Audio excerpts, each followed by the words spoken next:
and you are watching to another edition of Blue Splits. Hello.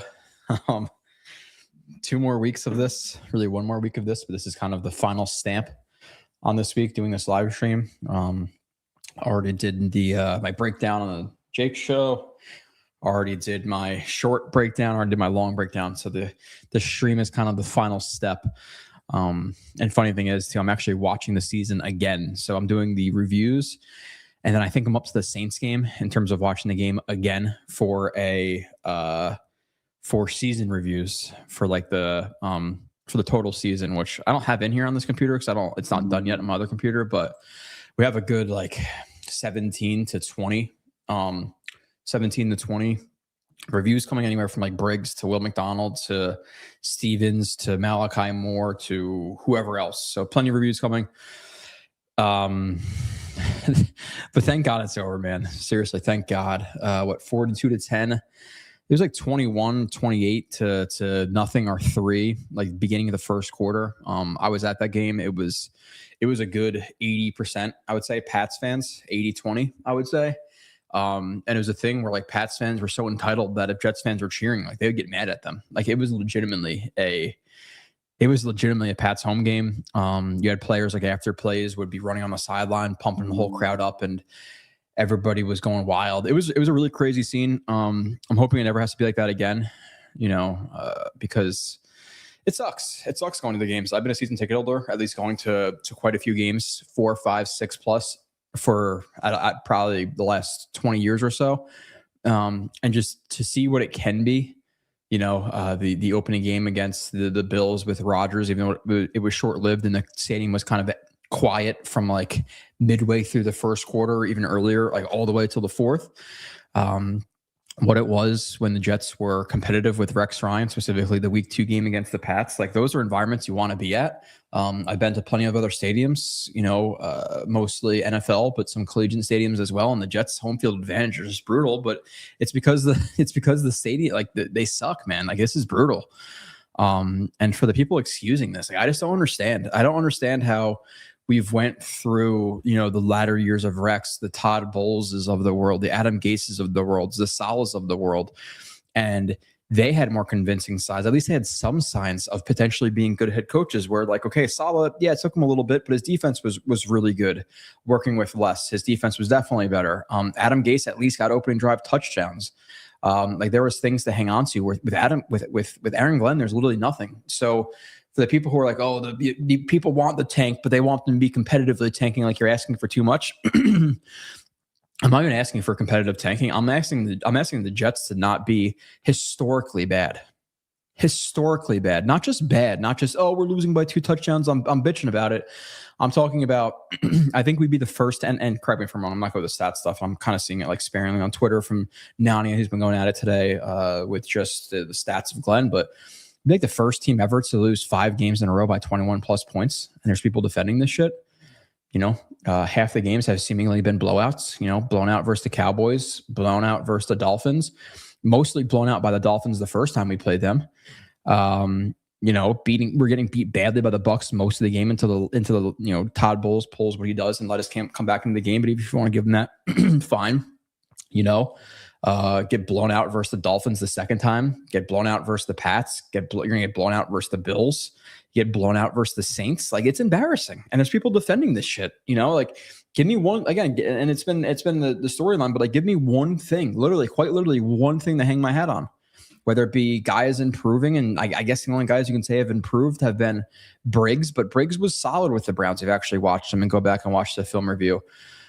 He was solid coming into this team. So like Ruckert's improved. Okay. If you want to give him special teams, it was recommended to him by one of the best special teams coaches of all times that he hires, Banjo. It would be malpractice for him to hire somebody else. So like, yeah, sure. He checks the box of hiring a great special teams coordinator. recommended by Mike Westhoff. And like people will talk about, oh, well, there's no talent and stuff, which is true for, to some extent. I would say the earlier like 2020 teams, 2020, 2021 had less talent. But look at Banjo. He's working with less talent, right? Because it trickles down. If you have really good roster depth, then obviously some like solid players get pushed to special teams. Banjo is coaching one of the best special teams groups of all time with lack of talent. So I'm not saying like, I expect Glenn to have a top 10 defense or a top 10 offense, but can we not get consistently blown out? 5 straight games, most likely of 21 plus points, 4 games, even if 4 games is enough. I think we have the largest point differential in December since like the 1970s Pats or some shit. Or we have the largest point differential in December, and then I think throughout the season we have the largest one in Jets history, and maybe since like the 1970s something Pats. I think that's what it is. But you're talking about quite literally historic numbers. You're talking about him being up there again with in those type of numbers, 21 plus point blowouts consistently, point differentials throughout the season. You're talking about, the tackling hasn't improved. The penalties haven't improved. Like he said, he was all brash with the media. And now he's acting like a bitch towards the media. Sorry. Based on the way he was initially coming in, so hot now he's kind of like cowering down to them, not cowering down to them. So like, what are we hanging our hats on? And we wanted to say, hey, give this guy an extra year just to give him an extra year. So then he drafts a rookie quarterback, spends $80-90 million in free agency, and then a new coach comes in 2027 and has to remake the team in his image. And like, what happens if you're signing guys for a 4-3 and the new coach wants to run a 3-4? What happens if, not even if, like, what happens the new quarterback is going to be learning a new offense to him in 2026 under the Jets, and then they fire the coaches and now it's learn a new one in 2027. New systems, like it just, I don't understand why we're just saying, oh yeah, just give him an extra year and see what happens. To me, I would get rid of him. I would fire him, no doubt about it. This has been historically bad. This has been worse than Gase, in my opinion. Gase had one of the worst offensive lines in the league. It was bottom 3. Gase had nothing at the skill positions. And I know Garrett Wilson's been out and stuff, but even A.D. Mitchell was better than anybody we probably had in those years. And at least Adam Gase, I could say that, hey, he was a good scripter. And we consistently got opening drives, touchdowns. There's literally not one thing I can hang my hat on with Aaron Glenn. Not one thing. Don't give me the special teams thing because it was recommended to him. It'd be malpractice to not take that recommendation. And Jeremy Ruckert improved. He doesn't even coach offense. Their defense this week had Eric Watson man coverage on Ramondre Stevenson. What are we doing here? I don't understand the defense of this guy. The only defense is be patient. Okay, sweet. Fire Glenn, he sucks. He'll ruin more. Why not hire Harbaugh or Tomlin? Well, obviously, if that's in the cards, Javon, then yeah, we do it. Do they get fired? Do one of those guys get fired? Obviously, if they do get fired, you open up the checkbook and whatever they want, you give it to them. It's crazy how Glenn came in with really no experience, no like substance, like really like substance to his resume in terms of like being a front office guy or even just as a successful head coach. And we gave him control of the entire team, which is crazy. So if you can do it for him, why can't you do it for Harbaugh or Tomlin? I would be 100% with those guys. I would be with Stefanski, who led the Browns to the playoffs, I believe, at least 1 year, if not 2 years. But he's been a successful like offensive guy in the NFL, just obviously a really bad situation with the Browns. I would take him, the Cliff Kingsburys of the world, I would be okay with. Those are the guys off the top of my head. Kubiak, I'd have to do some more research in, but that's another name. McCarthy, I would say I'm a little bit more down than other people on McCarthy. I would be lukewarm on McCarthy. I'd rather like a young up and coming guy. I think the game may have left McCarthy a little bit in the past. But nonetheless, there's some guys out there, generational money situation where you have $200 million in cap space. The next 2 years, you have 5 first-round draft picks. You have 3 second rounders, 4 second rounders, whatever it is. Like this is a great spot to hire a new guy. It's not like the Jets have no money, no draft picks. They're top 3 in the draft, hopefully 2 if the Giants beat the Cowboys, with a ton of cap space and a ton of draft capital. With some building blocks. Guys like Garrett Wilson in the offensive line and sparingly on defense. So tank for Ty. Let me just hold on. My computer's acting a little funky. Okay, there we go. Tank for Ty. What's up, dude? By the way, on Jake's show next week, I'm going to try to get it done. I hope I can get it done.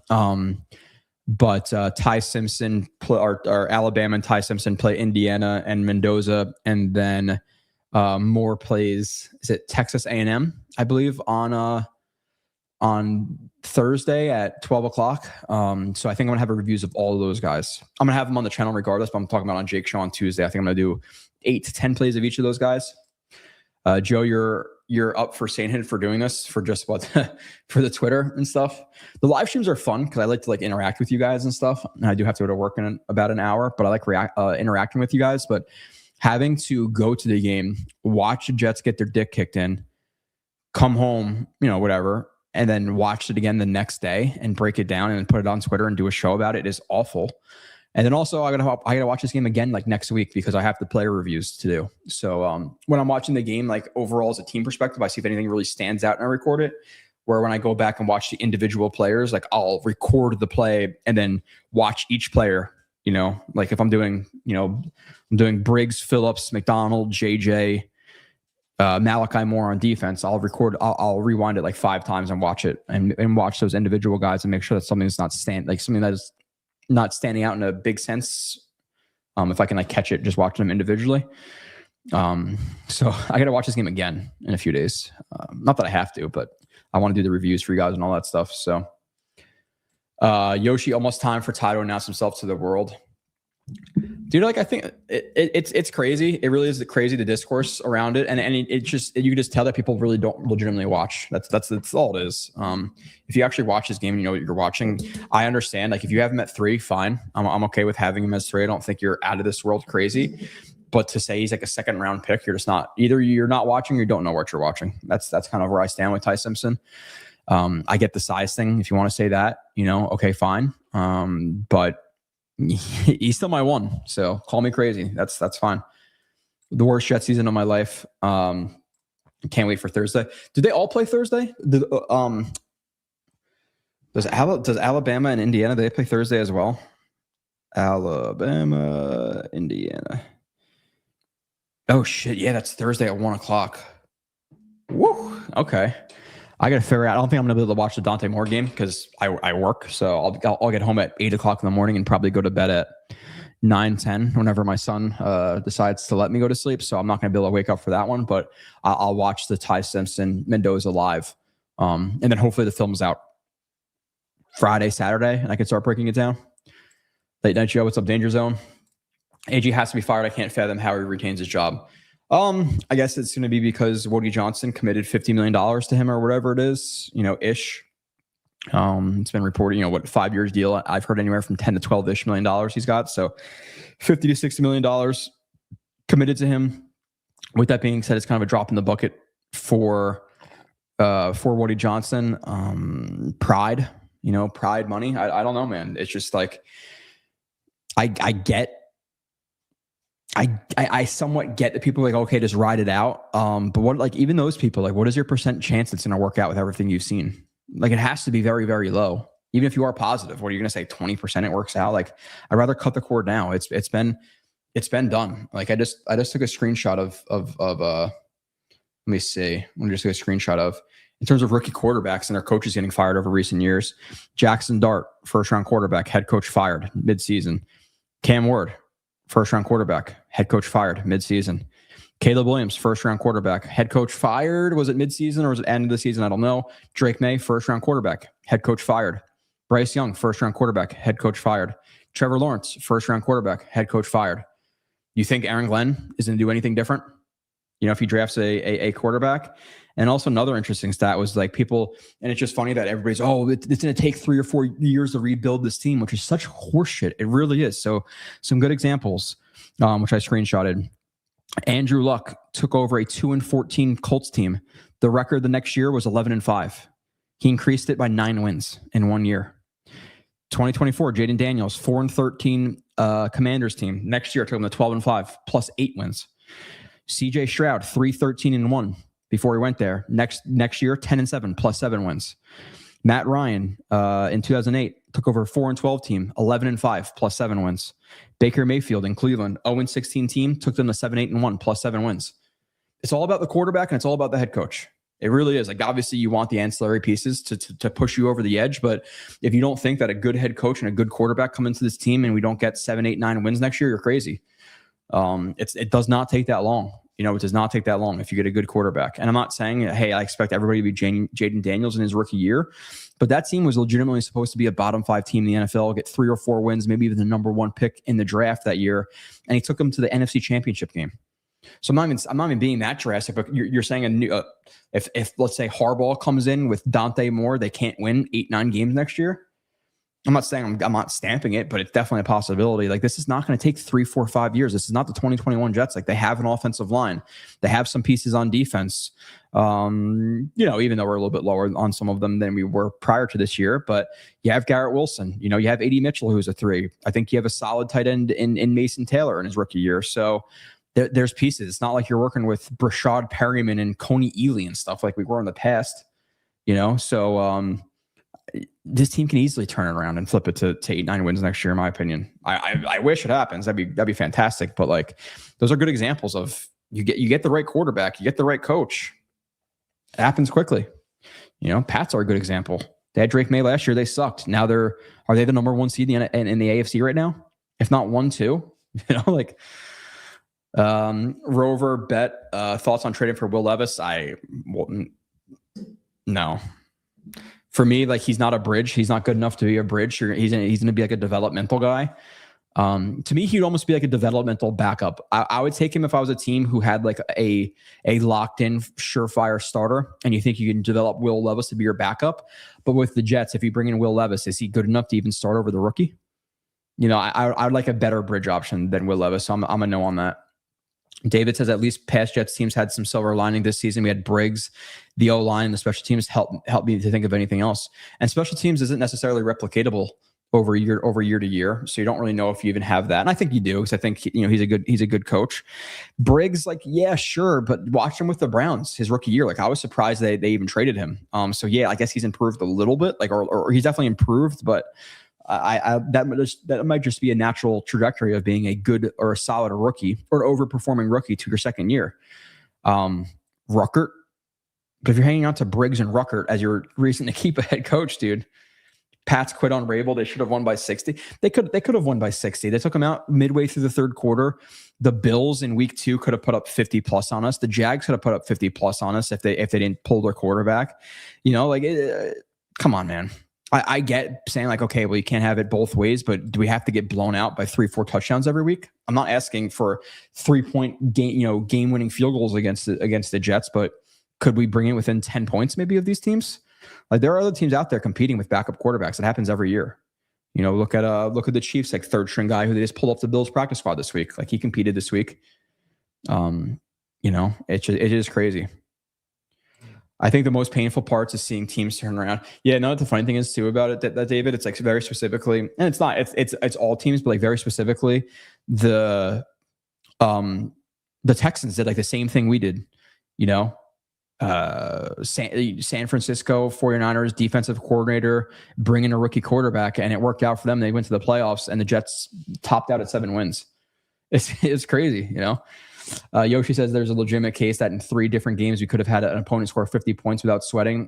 I give up. I give everyone an opportunity, but Glenn has been an unmitigated disaster. It's true, dude. Cowboys probably could have. The Jags could have. The Bills could have. The Pats could. I would say at least 4 games. At least 4 games. Jets need to hire an offensive coach with a young quarterback, preferably a head coach who likes Simpson the best. Yeah, to me, I'm not trading. I'm really hoping the Giants win. So my only concern is if the Jets stay at 3, and then let's say the Browns or the Cardinals or whoever kind of right behind them, they then want to trade a king's ransom to get up to 2. And the Jets are going to be sitting there offering like, hey, we'll give you a 2nd-round pick to get up to 2. But the teams behind them are offering multiple first or whatever it may be. The Jets have to jack up their price to then secure the quarterback they want. So I think the Jets, gun to my head right now, they either finish with the 2nd pick if the Giants win this week, or they trade up to 2 to secure their guy. Because teams are going to be calling the Giants, no doubt.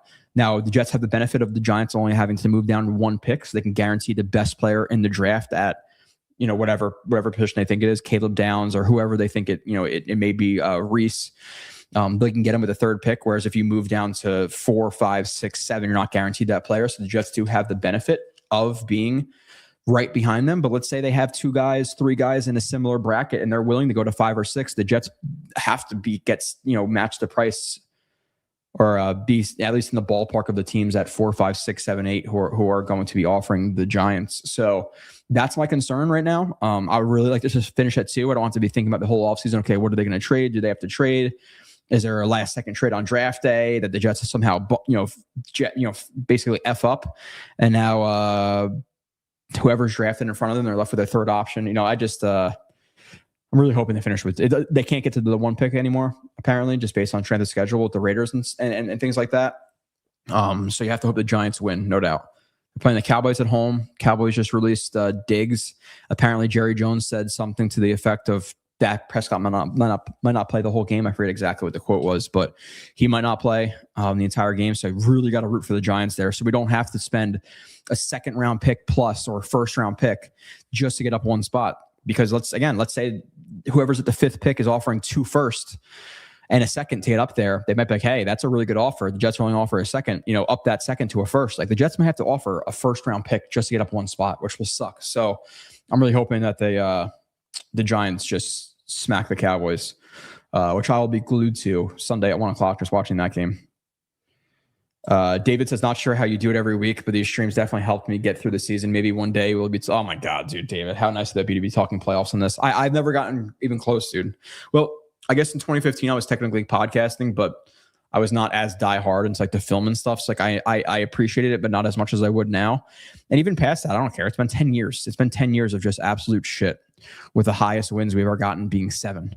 Most of those years being the season being over by October, if not late October. But a lot of those seasons, it's like end of September. Like they start off like 1-2, 1-3, and they look terrible.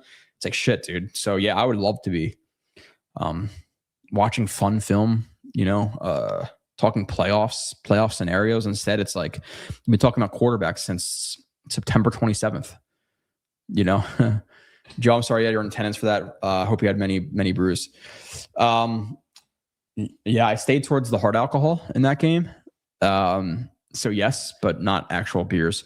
The only tradition we have is, and it's a tradition that's been going on, you could take a shot if you want to. It's a little bit frowned upon, but everybody who's on the bus with us, as soon as we set up, so we get there in line at like 7:50, 7:55 a.m., whatever, we wait in line for 5-10 minutes. We get to our spot. As soon as we set up the grill, the tables, the coolers, etc., we shotgun. So the first shotgun's at like 8-10 in the morning. So I think that's the only one I had. The rest of it is hard alcohol, but which is brutal, dude. That first one it hurts every year. The beers were left outside this year too, like before the game, so they were like ice cold. So it felt like somebody shot you in the chest with an arrow.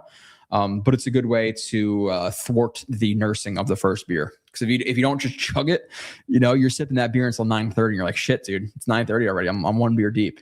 So, let's see. Put Banjo as head coach from Chris. I would prefer to keep him as special teams coordinator. We don't know if he's gonna be we don't know if he's a good head coach. That's for sure. I would say no. Give me Josh McCown. I'll be honest. I'm not as hot on Josh McCown as some other people are. He's never called plays, and he's coaching JJ McCarthy, who has been up and down at best this year. So I would much rather a guy who has play calling experience. Again, a Kubiak, a Joe Brady, Cliff Kingsbury, are the names I would definitely take over a Josh McCown. I'd even take a Mike McCarthy over Josh McCown. So it's 4 guys I would take over him. That's not including Tomlin and Harbaugh if they are fired. The one concern I do have with both Tomlin and Harbaugh is they're kind of coaching in the past a little bit in terms of like they're overseers, and I'm not going to say rah guys, but they're overseers. Like they don't specialize necessarily in like calling offense, calling defense, where it seems like a lot of the successful coaches are kind of trending more towards being like that young offensive innovator. Obviously with the Shanahans, with the McVays, with the Cohens, with the Ben Johnsons of the world, certainly relying on them to then bring in coordinators. And the problem with those guys, if they bring in good coordinators who thrive, and again, I'm a beggar right now. So this would be a good thing. But like, what happens if they're a great offense for a year or two, and then that guy gets taken away from them, hired somewhere else? So I would like those names. I wouldn't say like I wouldn't lose my mind jumping for joy because I'd be worried about the coordinator hires because they're not guys who specifically call offense or defense. But yeah, out of those 6 names, like I would take anybody over Glenn at this point. You know, I think you just cut your losses. There's not a 0% chance he works out, but it's very low. This is the worst year I've ever seen in terms of the reality versus expectations. You know, the bad years with Gase, we were historically bad roster. You know, historically bad with like Frank Gore being like the primary, running back for us, and Brashad Perryman and Robbie Anderson and whoever else. You know, we were supposed to be bad that year, and this year we've been just as bad, if not worse, with better talent. You know, so do it. This is a disgrace. You're talking about fire him, yeah. Stefanski's competing with Sanders, for gosh sakes. Yeah, no, and I'm pretty sure he went to the playoffs at least one year with the Browns. You know, a franchise who there's not many franchises in the NFL compete with how bad the Jets have been the last 2-3 decades. The Browns are one of them, and he pulled them to the playoffs. You know, I would be okay with that, no doubt. Like, he's been there before. So Texas Tech. If the Giants win, we get the second pick. Yes, Alex. So got to root for it big time, because the Giants right now have 3 wins, but their strength of schedule is so much less than the Jets that there's no way the Jets can catch them, I believe, if they lose. So you need them to win. So the highest they're going to get is 2, which would be huge, because again, it may literally cost the Jets a first round pick just to get up 1 pick, which would really suck.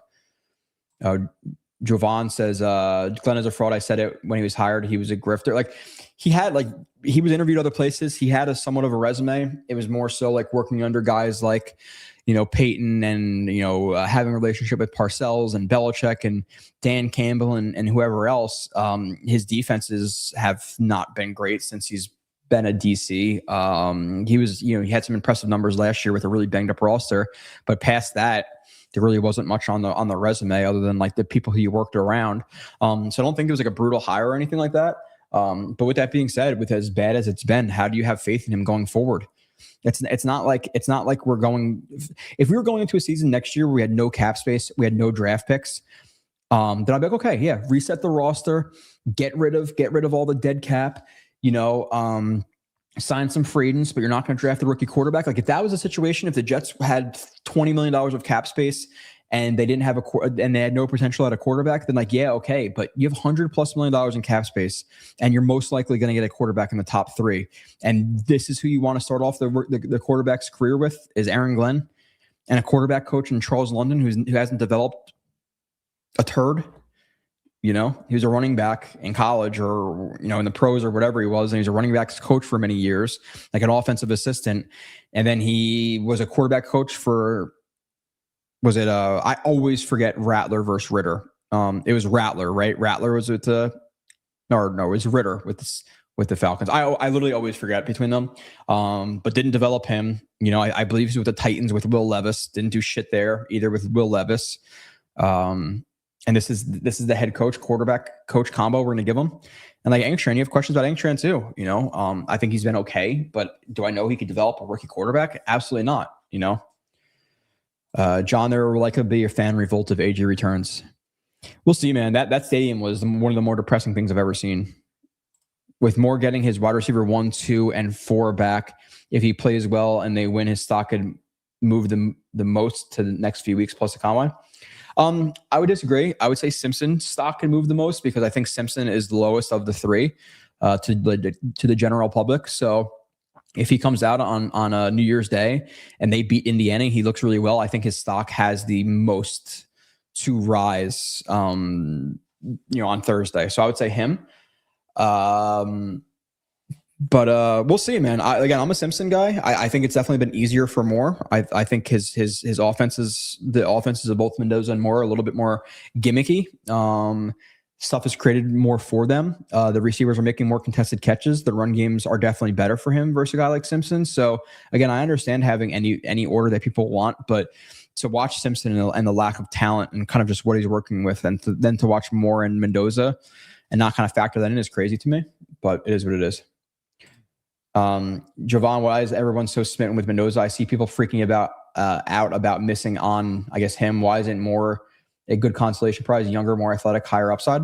I think he is a good consolation prize. And again, like I'm a Simpson guy, so I have Simpson 1, Mendoza 2, and Moore 3. But it's there's not a large gap between any of those 3 guys. So I'm not brokenhearted that they're going to miss out on Mendoza most likely. But what happens if the Raiders at 1 are like, hey, we like Moore as well, we think he has higher upside, we're going to sit him for a year, and they draft Moore? Like, it is so very possible that the Jets still end up with Mendoza. Like, he's not a lock right now at number 1. There's still a lot to go with the combine, with these games coming up, that I could see the Raiders taking the upside swing on Moore over Mendoza. So it's not a guarantee that the Jets don't even get Mendoza. And again, in terms of like being smitten for him, it is what it is. There's been games where I didn't think he was good at all. People act like he's perfect at everything all the time.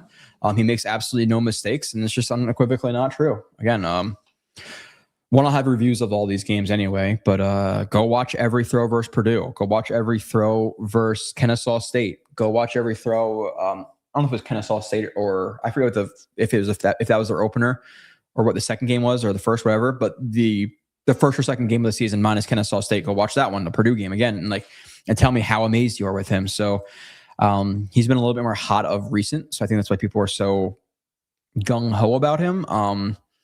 But acting like he's some generational prospect where like Moore and Simpson are all the way down here and he's up here is crazy. It really is crazy to me. I hate this team from Chrono Kenny. Joe, are you dropping the rope? I said this on Jake's show. It's last week. The rope. The thing is, I'm not holding the rope. The rope is holding me. We all have nooses around our necks as Jets fans consistently, and they just do not let us go. Just kick the chair out at this point. If you're not going to get a new coach, just kick the chair out. Just stop. It's like what was that torture they used to do back in the day? Like hang you and then leave a block of ice, under you. We're all just standing on a block of ice right now with that rope. Glenn's dropping the soap because his team keeps getting drilled. All right, there we go.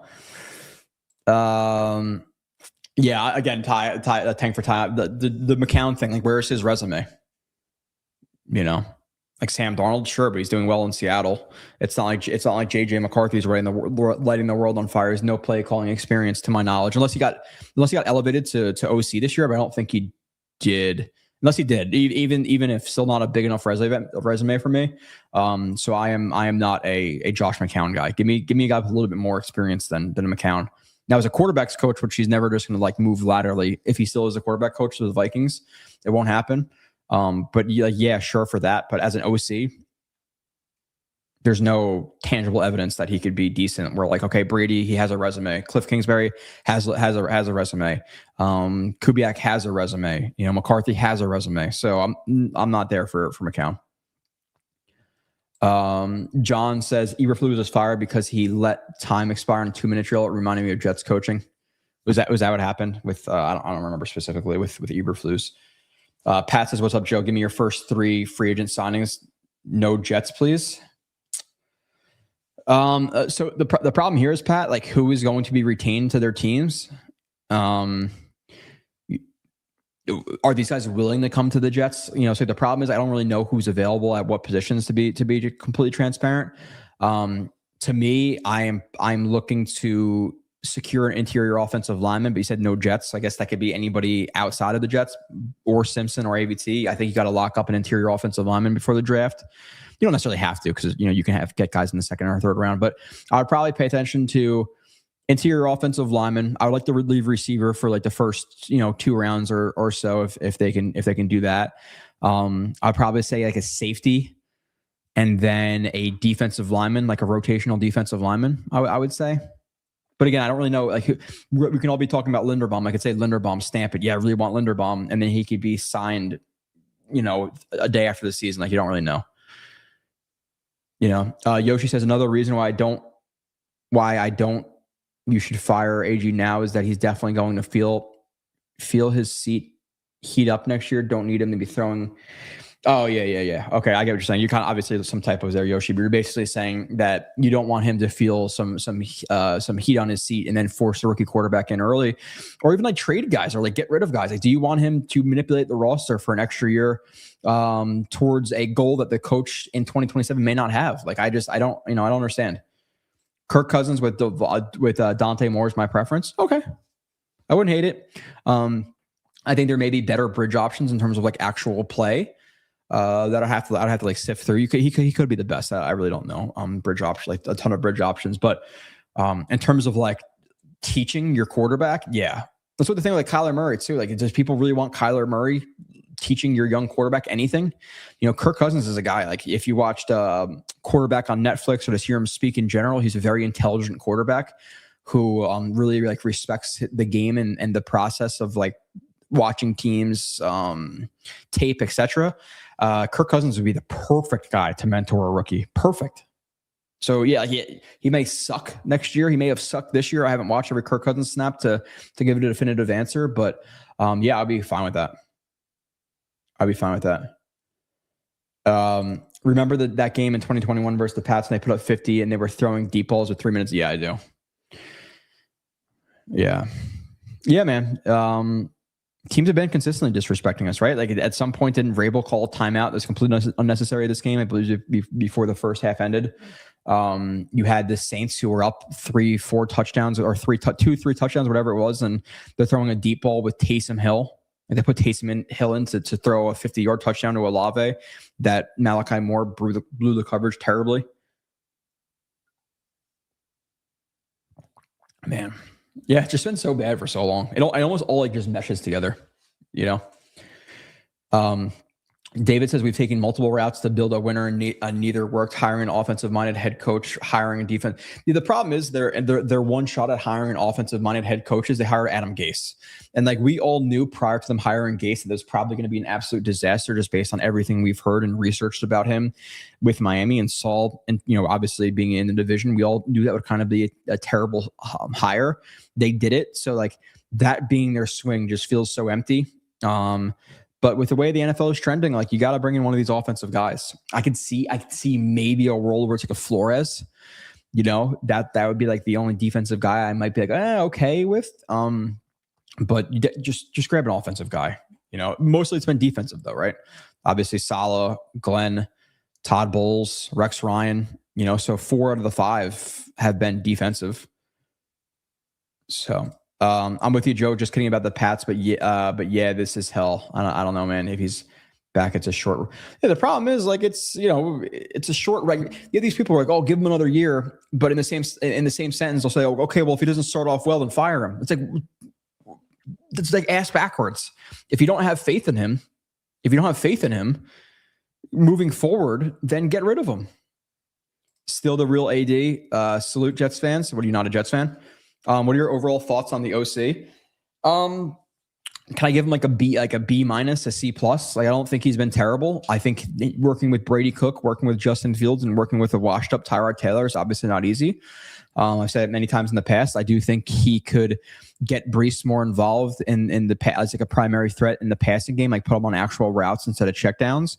I would like to see like more screen passes to him as well. I think he could be more creative in short yardage situations and even maybe in the red zone. But overall, there are plays where I'm showing guys open, where I'm showing checkdowns, where I'm showing Brady Cook just completely miss a hot route. So he's not working with a ton, but I can't say, so I'm not going to say he's been good. I'm not going to say he's been bad either. I think like a C plus, B minus. So it's not like I have a ton of faith going forward with him, but I'm also not like so out on him where if he was brought back, I'll be pissed off.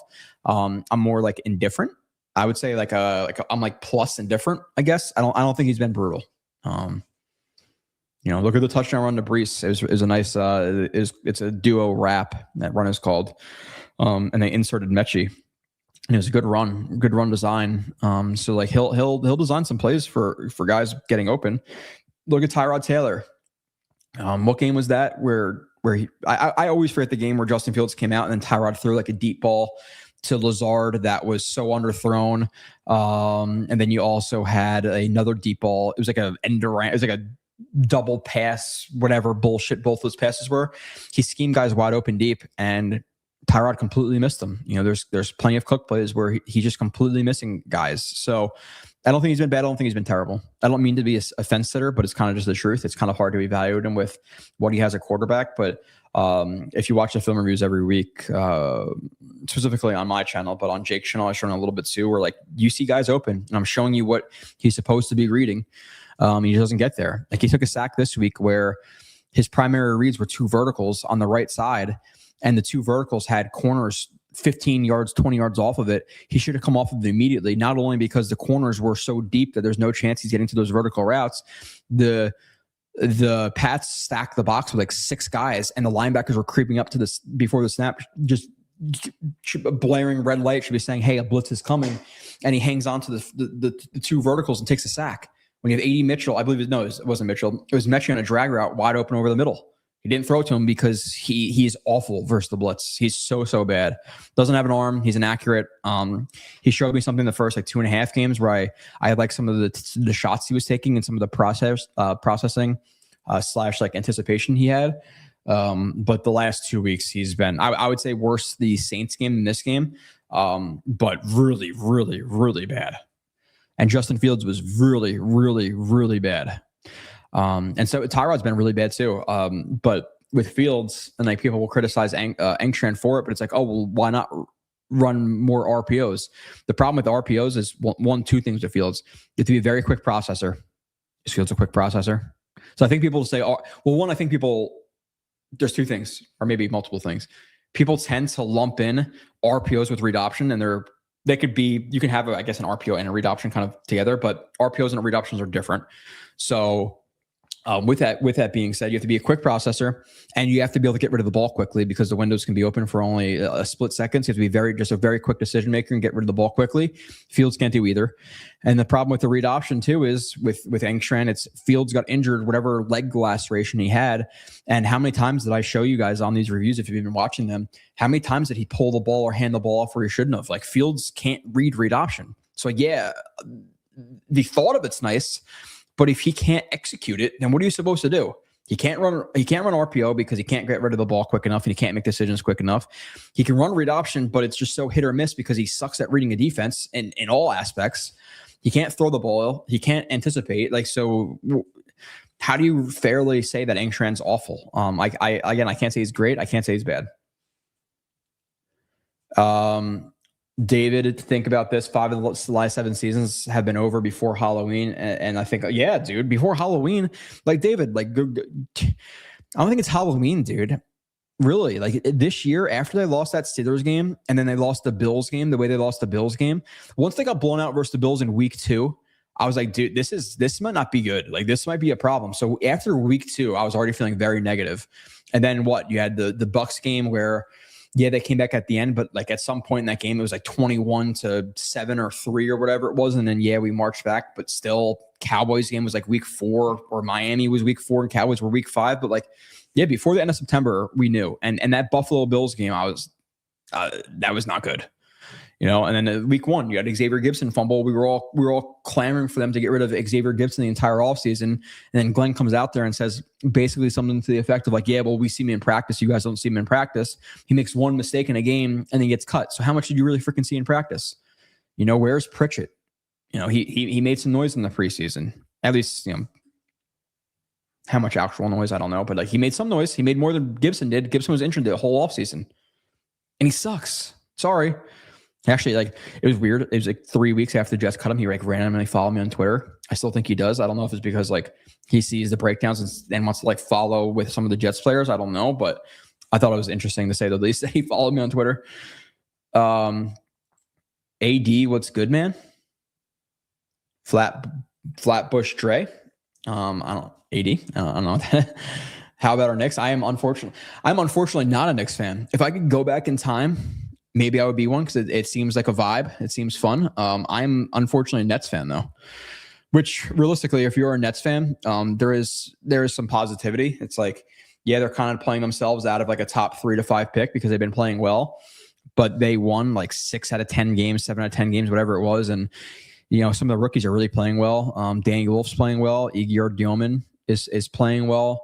Powell's playing well. Porter's playing well. Like everybody's playing really well. So with the Nets, they have a ton of picks. And I think Jordi Fernandez is legitimately one of the better coaches in the NFL or in the NBA. I think if, obviously it's more of an like that those awards for coach of the year go to teams who are like making the playoffs and winning and stuff. But in terms of like impact on the actual team, I think Fernandez Jordi Fernandez should be in the top 3 to 5 in terms of coach of the year candidates. Like he's taking a team that has not a lot and he's really developing guys where like Igor Dioman is getting like 20 points a game now plus. So I like the direction of the franchise of the Nets.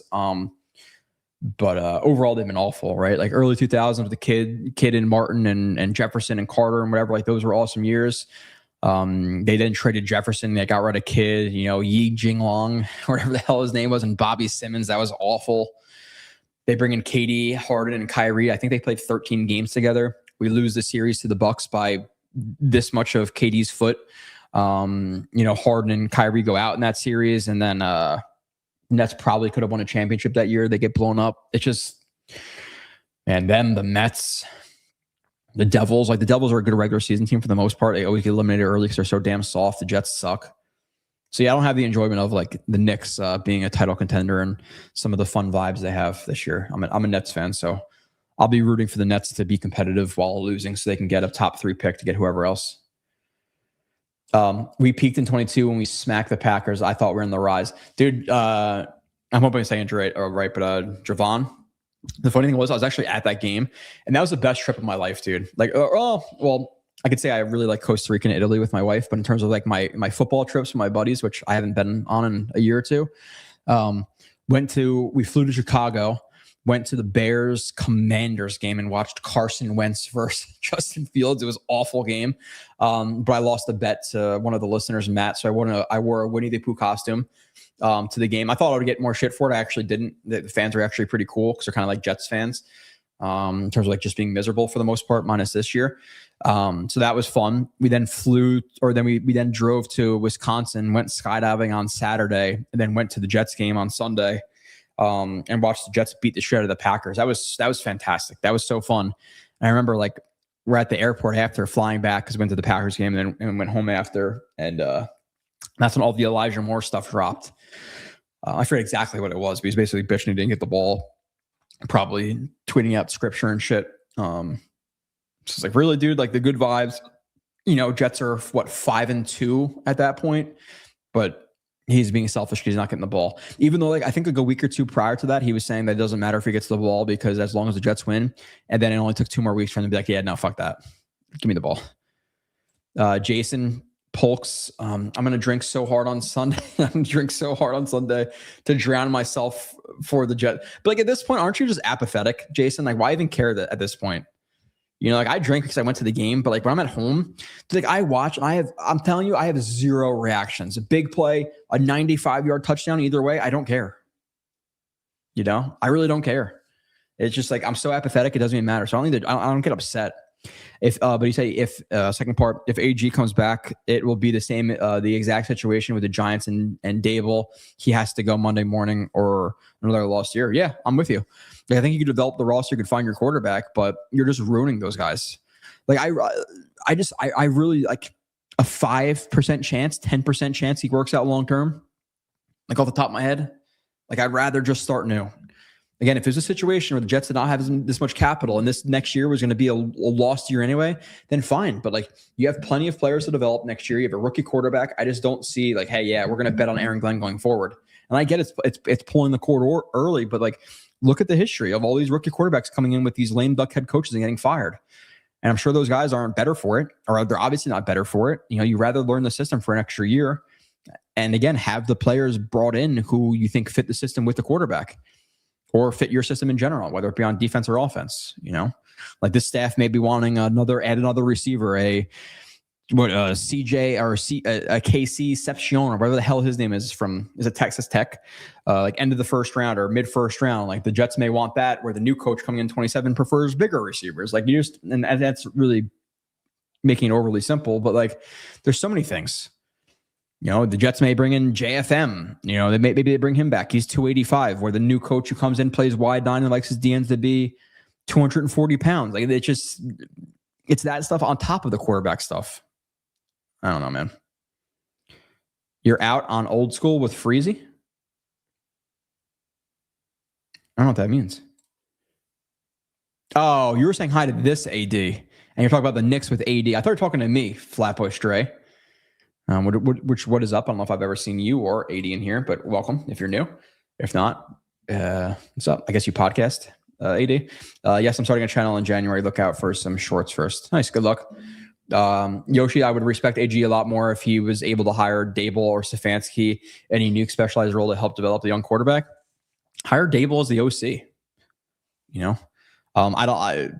they may butt heads a little bit because it seems like they're pretty strong-willed. I don't think Stefanski settles for just an OC job. Just give me Stefanski as a head coach. But I don't think either one of those guys are going to be just in specialized roles specifically to develop a quarterback. I could see them maybe biting on an OC job with a new quarterback, but anything lower than that, I don't think so. Packers DC looks like a hot candidate, but no shot. We go. No, please God, David. No more defensive hot defensive guys. Eagle thing, I don't understand why people are high on both Mendoza and or more, and even the hype is real. Do you think the Raiders and Jets can raise more and Mendoza into top elite quarterbacks? I don't see it. Yeah, if I had to bet right now with the staff they have, are they going to be developed either one of these guys or Simpson? Probably not. They'll go somewhere else where in 5 years and be successful. But obviously Jets and Raiders don't have great infrastructures to build these quarterbacks. But in terms of being high on them, there's a reason. Moore has a relatively high ceiling. I don't think he's Patrick Mahomes or anything like that. I do think his arm is maybe a little bit overrated by fans in terms of like the drive he puts on the football. But in terms of like development, I don't know. Agreed. There's way too much on the line from Tank from Ty to allow Glenn. Yeah, again, different situation. Fine. If it was a lame duck 2020 year with Adam Gase, then yeah, sure, keep him. Let's keep losing with him. Let's keep getting those good draft picks. But there's so much capital to be invested into this team. I don't want him leading that. People keep throwing around the idea, I guess, of Malik Willis. I don't really think he makes sense for the Jets. Basically, Fields all over again. Well, obviously limited sample size with Willis, with Willis, and maybe he's shown more than Fields ever has in a limited sample size. So I would be okay with it. But like, what's the contract going to be? I don't really know. I haven't watched him. I'll be honest. I've seen the hype of him. I've seen some throws on Twitter, but I haven't like individually watched those games. But dude, look at what's the dude's name from the Seahawks like many years ago? Somebody's gonna say it in the chat, and I won't see it for another 20 minutes anyway. Damn. Whatever that dude's name was, he came in for like 2 or 3 games, was really good. And then I think the Packers signed him, or he was on the Packers. Sorry. Then he got signed by the Seahawks and was like a bust because then they brought in Russell Wilson. What the hell is that guy? Somebody's going to say it and I'll see it in a little bit. But Matt Flynn? Was that his name? Matt Flynn? I think it was Matt Flynn. So like maybe similar to that, even though maybe Willis has more upside, but I would be okay with it. It just depends. Like, does he want $20-30 million a year? How much has he proven? I don't know.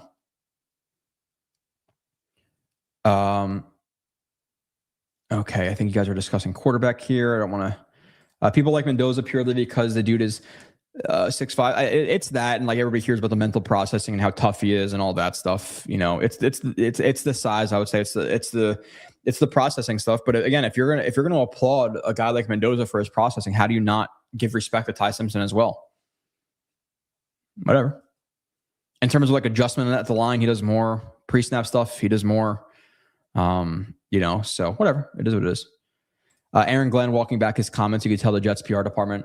Yeah, either that, like he was saying something like to the effect of like, hey, the team didn't play hard this week. And then he came out the next day and was like, oh no, I actually basically rescind that. The team did play hard. It was just about the players or whatever.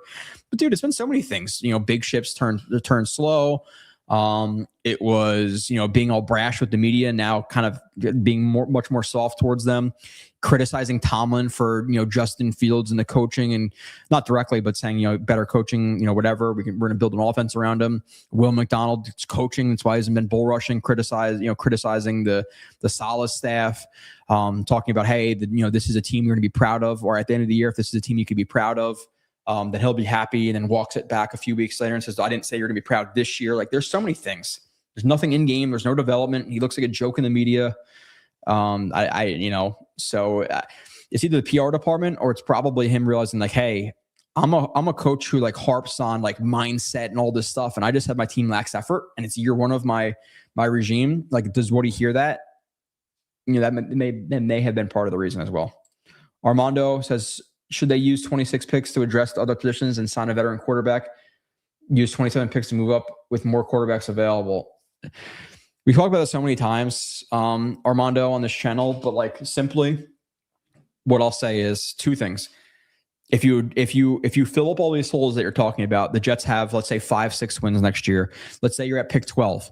What happens if let's say there's 3 quarterbacks who are available, they go 1, 2, 3. What are you doing? You're sitting there with your thumb up your ass. This year, it was supposed to be Klubnik in the top 10, Nussmeier in the top 10, Sellers in the top 10, Arch Manning in the top 10, Drew Lohr in the top 10. Are any of those guys even sniffing the first round? So all the quarterbacks that people are talking about in 27 could all be the Klubniks, the Nussmeiers of this year and be mid-round draft picks. So a year out, do not depend on the 27 class being better. I think that's foolish because it happens every year where there's so many guys coming out and then guys get injured. What happens if Arch Manning's your guy and he ruptures his Achilles? And then John Smith is your quarterback too, and he sucks. He really struggles. And then, Matt David, your third quarterback, tears his ACL. You have no idea, So I think it'd be really, really foolish for the Jets to just wait and hope for a better class in 27 because it's not guaranteed. One, by the actual quarterbacks coming out, and two, who says you're even in a spot to draft said quarterback? If let's say it's the Cardinals that pick 1 next year, and we're trying to trade up, and they really like a guy, they're going to tell us to lick their ass. We're not trading anything for this quarterback. We need a quarterback. So you don't know if you can trade up 1 and 2. Who's to say that the quarterbacks who are so apparently going to be so good aren't what happened to the 26 class this year? So no, I'm not waiting. Josh McCown has a son in college. Not sure if that. Not really, because like Josh McCown was kind of old to me when he was playing with the Jets in 2017. So not really, being honest. Sign Phillip Rivers and Joe Flacco. Yeah, no, maybe Flacco. Dude, honestly, like I don't even care, dude. I am so like, I don't want to use apathetic again, but like to the veteran next year, I really don't even care that much. But I'm sure, yeah, Phillip Rivers, Joe Flacco, Kirk Cousins, one of those guys would be a great mentor. How many times must Cousins say no? Well, it was obviously the one time was that 2017 with Kirk Cousins? Yeah, 2017. It would be so Jets. Remember when we signed a finished Mike Vick? Yeah, that happened. We signed a finished Mike Vick, who then only came out and said when he started, I believe, the Steelers game, that he was not ready to start. Like in terms of like mentally, he wasn't ready to start. And that's quite literally the only thing you have to do as a backup quarterback. It's like this is our coaching staff. The backup quarterback's not ready to play. What are we doing here? No good coordinators are coming to this mess. AJ, that's another point too. And my Jets fan, it's like not only the free agents, not only the draft picks, but are any good OCs, DCs, quarterbacks, coach? Like, yeah, they may come here, but they also have in the back of their mind, like this guy may be a lame duck. Do I want to sign up for that? So that's another great point. It's 100%. Keep Banjo and Muji. Oh, I would be okay with that. Okay, let's see. My Jets fans feel for y'all. Been a Jets fan for 35 years from Walt. Yeah, I would say I've been watching like every games probably for like 20 years now. It's like mid 2000s when I became like a really diehard fan. Like I remember the late 90s, early 2000s with like the Testaverdes and like the beginning of Pennington and stuff. But I was much more casual fan at that point. But I would say like 5 or 6, maybe 4, 5 or 6 is like when I really got like balls deep into it, into my Jets fandom. So yeah, it's been 20 years. How many sacks has Brady Cook stepped into? This week he definitely took 1. Last week he got sacked 8 times. I would say out of those 8, 5, maybe 6 were 100% his fault. I think 5 out of the 8 were like 100% his fault. Joe, he should be fired, right, Glenn? Yeah, dude. Like again, quite literally, tell me one thing, like tangible thing. Don't reach for anything. Don't say special teams coordinator, because if I was gonna be a head coach and Mike Westhoff came to me and said, "Hey, I recommend this guy," yep, sweet, do it. Like that's not a positive sign to me. Rucker, he doesn't coach him. He doesn't coach defense. Can you even give him credit for Briggs? The rah-rah guy and his team's not ready to play, and the penalties and all the tackling. Like, there's literally nothing. There's not one thing I could say, yeah, you know.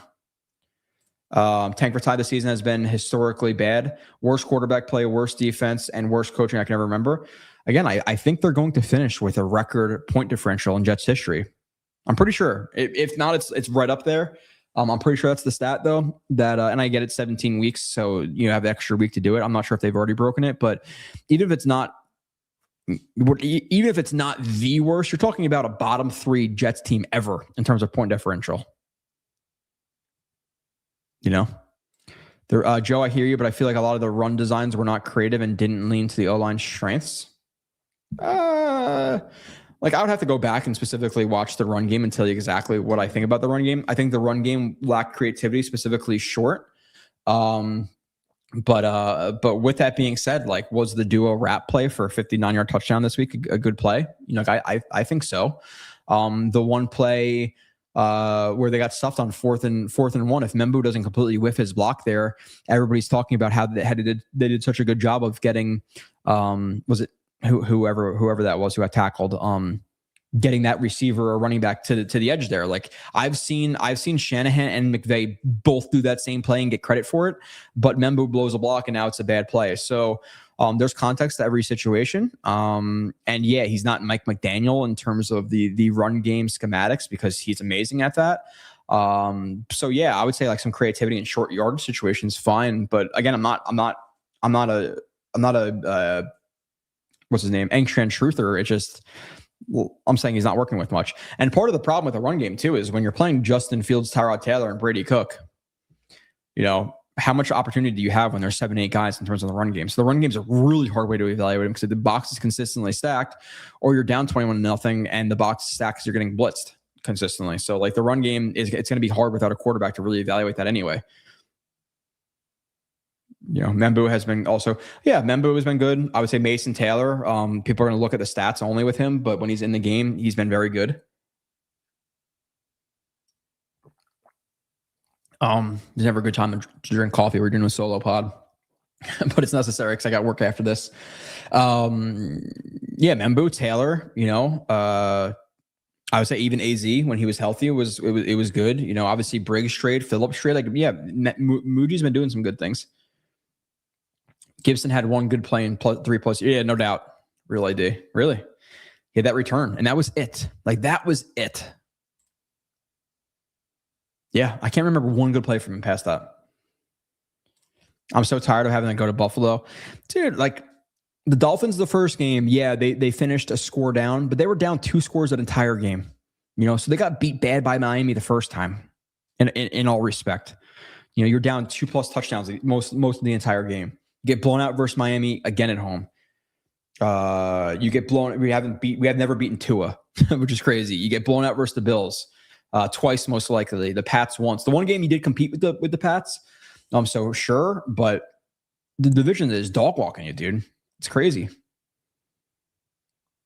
Did you see the play where Gibson made the Eagles versus the Cowboys? Yeah, and he called a punt to it and fumbled. Yeah, I did. When he's playing for the Eagles, and he got cut like a day or two after. Clark's son, Clark, you're talking about, Jordan Clark. Yeah, you're down like 21 points, whatever, and you get a taunting penalty. And it's like, dude, just know your place, know your time. You're the UDFA, and you're talking shit to Diggs because, you know, it was a nice breakup by him, but you're down 3 scores. Like, what are you talking about, dude? Just scoreboard. Like, what are you doing, dude? That was bad. He also had a horrific angle to the ball. He got beat on a short in. Let me think else from defense. They got about 8 minutes or so left, 10 minutes left. He was really bad there. Dean Clark was bad. Sherwood actually had a decent, like an okay game. Quincy got run over on the goal line. Wasn't great in this one. Briggs had a few plays as always. JJ had a few splash plays in the run game. McDonald was out. Watts got beat one-on-one with Stevenson. Corners, Stiggers was fine in this game. He got mossed by Diggs, but that was a really nice catch by Diggs. Got to give him credit. Jasio Taylor, whatever. Offensive line was fine. Simpson has a few bad plays every game. A.D. Mitchell was fine. Yeah, I don't really know. I don't even care. I don't care. I really don't. if we miss out on Mendoza, I'd rather build the team and to take a late quarterback. Yeah, I'm just not. So I kind of talked about this quite a bit already in the last couple of weeks. It's not Mendoza and then Moore and Simpson to me. It's more like, more Mendoza Simpson are all a very similar kind of area. So it's not a thing where it's Mendoza or bust. Like I'm not there at all.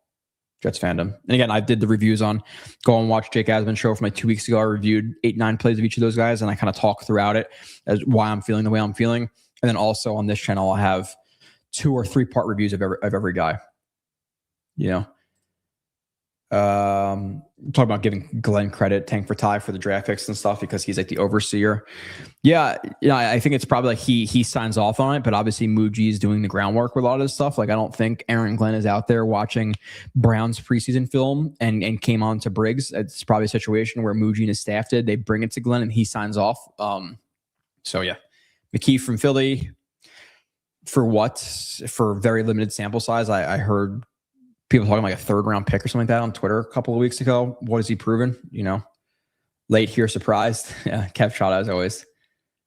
Pats are a great organization. Unfortunately, they moved on from Mayo. Yeah, same thing. Love player, and they moved on because he was awful. You're a Raiders fan, Chihaya. As a Raiders fan, I want Mendoza and Kubiak, but I live in this area, and I wouldn't mind if the Jets got Moore and LaFleur. Which LaFleur? Not Mike LaFleur, because that already didn't work out. Thoughts on Wink for DC? I'm with that. He's at Michigan right now, though, right? But he's always been a good DC. Heavy blitzer. I would be okay with Wink. AD. So I live in this area. Oh, you're talking about you're a Raiders fan, but you live. That's funny. My one of my really good friends, he lives quite literally 2 minutes from me. One of my high school buddies, and he's a Raiders fan, and he lives in Jersey as well. Which I don't know how that. Well, I probably know how that happens. It's, the 90s and the Raiders were good and all that stuff. Will make the playoffs are on a 9-game winning stream. Oh, you're talking about the Sabres. Yeah. Jermaine Kearse, Matt Flynn. Yeah. I'm just trying to go down in the chat. What time is it? I got about like 5 minutes left, maybe 5 minutes max. And I got to go to work at midnight. Second to last minute of the week. Got 4th of July, or not 4th of July next week. Jesus, New Year's Eve tomorrow night, and I'll be usually interesting. Cousins' contract belongs to Atlanta, and Penix is injured. So why would I think the only reason they would is because of like cap ramifications, slow runner. But honestly, I'm not super privy to the contract either. So it could be a potential. It could be potential that he's kept there. No doubt. I'm not saying it's a lock. Joe Flacco 3 times a Jet, always a Jet. Yeah, he came here in like 17 or 18, and then he came. There was it's like 19, and then he came back in like 22 for a season, something like that. Kev Trotta, we could draft all over. Dan Marino and Jerry Rice would not matter. The Jet staff, they'd regress. That's part of the problem, dude. The quarterback just can't pull us out of the doldrums. We have to coach him up as well. So with this staff, I don't know if it matters. If we get Patrick Mahomes, I don't know if it matters. He'll get us a few more wins, but I don't know, man. Jets need to hire Wink Martindale for DC, trade for Malik Willis, and draft a late round quarterback like Drew Allar. That's the plan, though.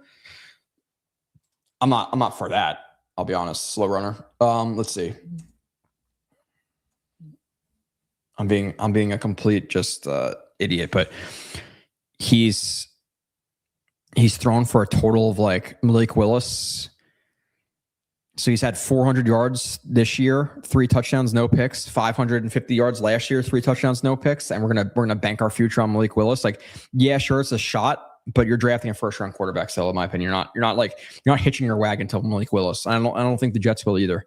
AG with his job on his line is gonna hitch his wagon to a guy who has like 1,000 yards total in his career. I don't think so. The point differential is worse than the point under Kota. Yeah, I'm pretty sure it is, slow runner. I think it's gonna be the worst in Jets history, and it's the worst since like the 1970 something Pats. I believe that's the stat, but yeah, it's worse than Kotite. But let's keep on trucking on with him. Terrible game by the Devils. Yeah, I wasn't able to really watch because just all the shit I have to do today. But 4-0 to the Maple Leafs, right? They're just so soft, dude. They're just so soft. The Devils piss me off so much. They really do. Okay, let's see. Again, I agree with you, but running is a mentality. You don't necessarily run for first quarter success. You run for fourth quarter winning. Yeah, sure. But again, if you have Brady Cook at quarterback and they're stacking the box with 8, you can't really run because all the gaps are filled. So like you have to. It's hard to judge the running game when there's 8 guys in the box. That's just reality. That's just reality. Who is going to be able to run into those boxes? Like if you're playing fields, you stack the box with 8 guys and dare them to beat you, and it just doesn't happen. So there's been some lack of creativity there, but I can't kill them for it.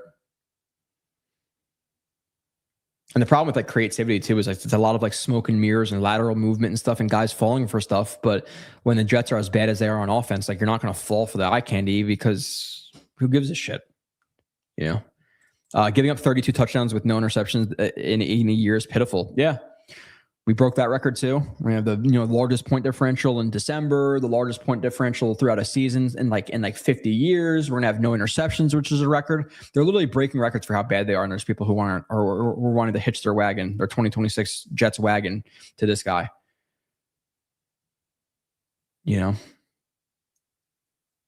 Imagine Mendoza drops for whatever reason, but Mendoza pulls a Manning on us, refusing to play for us. I'm not even gonna try to. I don't know about that. Taunting while down 28 points is classic Jets. Yeah, no doubt. Or like it's the classic cornerback thing where the corner might be getting beat by 5 yards and it's an overthrow, and then they'll like finger wag like the Kyle Wilson celebration. It's like, dude, I just roasted you, and if it was a good ball, I would catch a touchdown on you. But like they'll still wag their finger. Bills' final game at Ralph Wilson Stadium. Yeah, what is it called now? Like I forget what it is. I was at that stadium though in 2015. That was fantastic. Great stream. Thanks, Ty.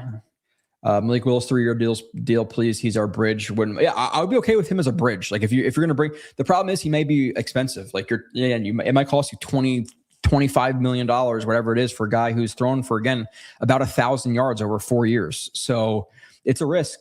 But I'm not putting all my faith in him. Like, okay, him and Drew are. I'm not there with Slow Runner, whoever that was before. I get it, but I think you're putting too much faith into a guy who has very limited experience. Joe's boss, why are you late? Joe, Jets therapy, and Joe's boss take all the time you need. No, they know. As long as I'm there by like 12:55 or 11:55, which means I got to leave in like 7 minutes from now. So I got to run and get dressed real quick. I'll wrap up the chat really quick. Willis is a bridge and draft a guy to develop. Maybe you get lucky with, maybe you can flip in for some picks or whatever it may be. Yeah, fine. I'll be interested. It just depends on how much, what's the price? Defensive 20. Yeah, dude, 0 picks and they're not going to get one, Yeah.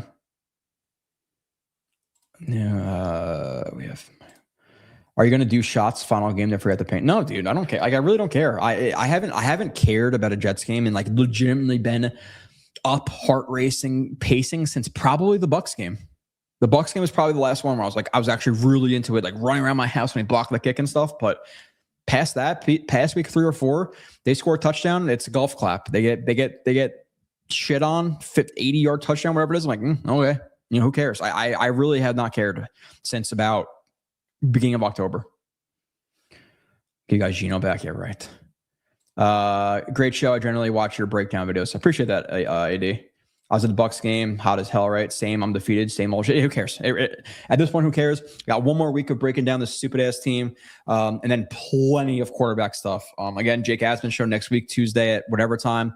I'll be breaking down some of the quarterbacks and stuff. We'll have plenty of breakdowns on this channel. I do not want to be late for work, so I appreciate you guys, and I will see you.